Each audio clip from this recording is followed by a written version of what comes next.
What does shattered curd mean and how can you avoid it? Well, this is shattered curd. I cut it and then I stirred it once and now it looks like wallpaper paste.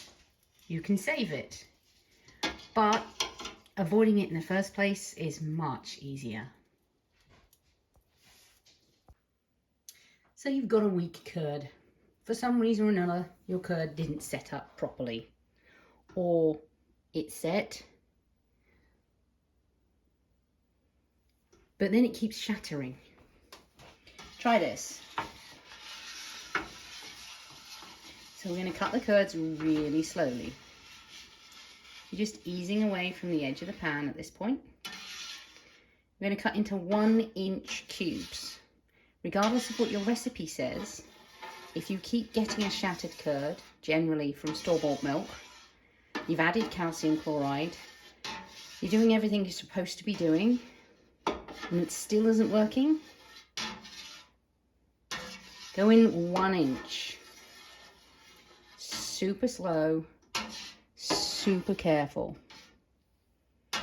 Once you've cut the curd, you're going to set a timer for 10 minutes and leave it alone. Don't touch it. After that first 10 minutes, we're going to do what I call a drag stir. And I'll show you that in just a second. Through the magic of video, obviously, I'm going to wait 10 minutes. Cutting into 1-inch cubes. It's about 2.5 centimeters. Or about a ping pong ball if it was square, for those that don't like metric. We'll be back. Okay, if you squint, you can see where the lines were. This is clearly not a solid curd yet. We're still having some issues, although over here we've got some whey pooling, which is a good thing. So now in between the 1-inch cuts that we made, which you can just about see, we're going to go in and do the 1/2-inch cuts. So we're adding in an extra line in between each of our lines.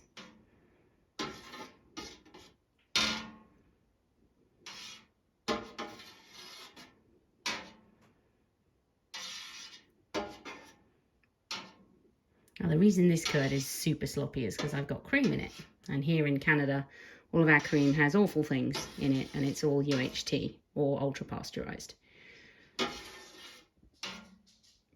I'm cutting in between the lines so that I can just about see. With the naked eye, it's a lot clearer than I can see on camera.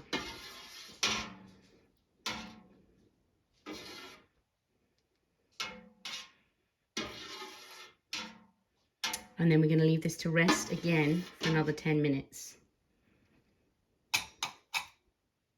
Okay, another 10 minutes. So you see the lines I cut the first time? You can see a lot more whey now.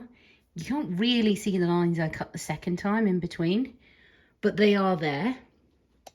So we're going to go in for the first stir. Now, when I say stir, I don't mean stir. So you're going to slowly lower your spoon as close as you can get to the side of the pot. Really slowly. And you're going to pull it towards yourself. Now call this a drag stir because you are dragging it across the bottom of the pan as slowly as humanly possible. This is an 8-litre make in a 12-litre pot, which means it's about 1 foot across. And this is how long it's going to take me to do this first stir, in inverted commas. Creeping across the bottom of the pot. You'll see some curds bunching up in front of you and some moving out of the way behind you. Now, before you get here and you squash these curds, what you need to do is turn your spoon and slowly lift it out. No shattering. That's your first stir. I'll see you in 10 minutes. Okay, so we've waited 10 minutes, which means we are 30 minutes after the original curd cut was due. So if you're worried about the extra acidification that will have occurred during this extra period, just keep good notes. And if you're working with milk you know is going to shatter, this routine will help you. Okay, so you can see here where we drag the spoon through. Instead of having two cut surfaces together where no whey could get out, we've now got a jaggedy surface and a flat surface.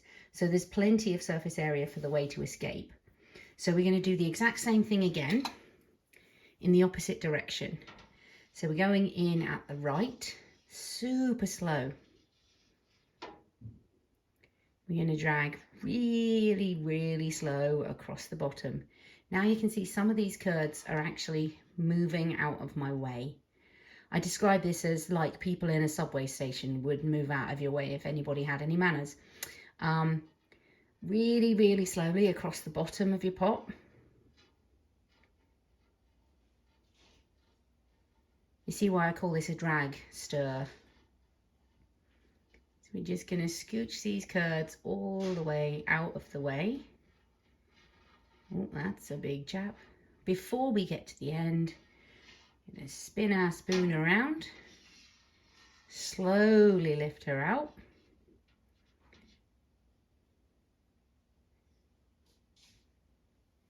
There we go.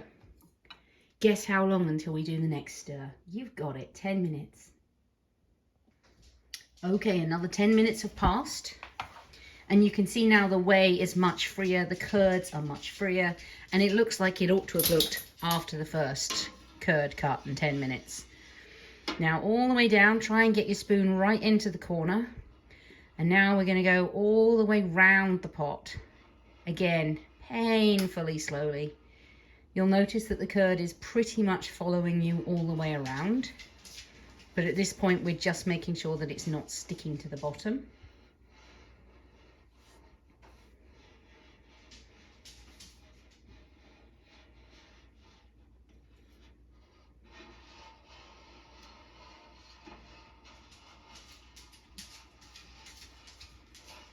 It's subtly moving the bits around.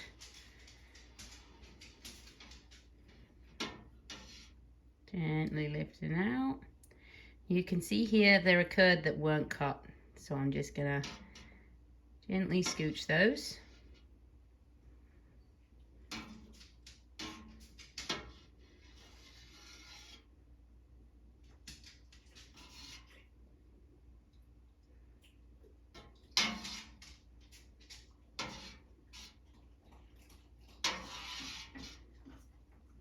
And you should find when we come back in about 5 minutes, this is looking a lot healthier. Okay, so we are now at a point where I consider this saved enough to stir it more normally. There's going to be some shattered curds. There's not a lot you can do about that. We aren't expecting to end up with perfectly square curds anyway, because that's not what we need. But this is how you solve a shattered curd problem. Take it slow. You'll get there. And keep good notes, because as I said, the extra time that we've had to take here will have over acidified these curds. So that will have unforeseen circumstances. Now you can see the curd are just moving out of the way.